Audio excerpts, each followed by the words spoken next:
Hello students, आज हम अलाउद्दीन खिलजी के राजत्व के सिद्धांत के बारे में बात करेंगे। अलाउद्दीन का राजत्व का सिद्धांत बलबन के राजत्व के सिद्धांत से बहुत कुछ मिलता जुलता था। वास्तव में उसने बहुत हद तक बलबन के ही राजत्व के सिद्धांत का अनुसरण किया। बलबन की तरह वह भी सुल्तान की निरंकुश शक्तियों में विश्वास करता था।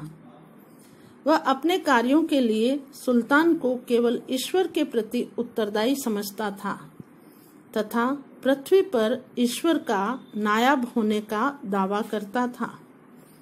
वह सुल्तान को एक असीमित रूप से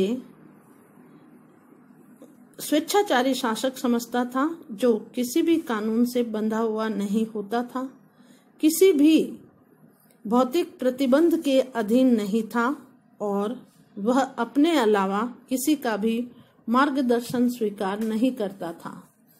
अलाउद्दीन इस बात को स्वीकार करने के लिए कदापि तैयार नहीं था कि पुराने अमीर फिर राज्य में शक्तिशाली हो जाएं और उसकी नीति को प्रभावित करे।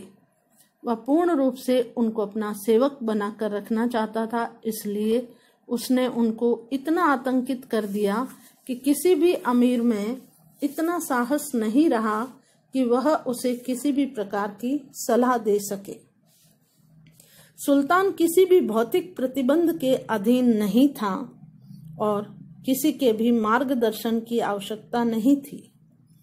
अलाउद्दीन का मानना था कि धर्म का राजनीति से कोई संबंध नहीं है, इसलिए उसने उलेमाओं को राजनीति में हस्तक्षेप करने की कभी भी इजाजत नहीं दी। उसने कहा कि उलेमाओं की अपेक्षा मैं अच्छी तरह जानता हूं कि राज्य की अच्छाई के लिए क्या आवश्यक और उचित है। उसने अपनी नीति की व्याख्या करते हुए कहा, मैं नहीं जानता कि कानून की दृष्टि में क्या उचित है और क्या अनुचित है, किंतु मैं राज्य की अच्छाई के लिए जो उचित समझता हूं उसी के करने की आज्ञा देता हूं। इस प्रकार अलाउद्दीन पहला दिल्ली का सुल्तान था जिसने धर्म पर राज्य का नियंत्रण स्थापित किया और राज्य में अपनी स्थिति को मजबूत करने के लिए उसने इल्तुतमिश की भांति खलीफा से मान्यता पत्र प्राप्त करने की कोशिश नहीं की।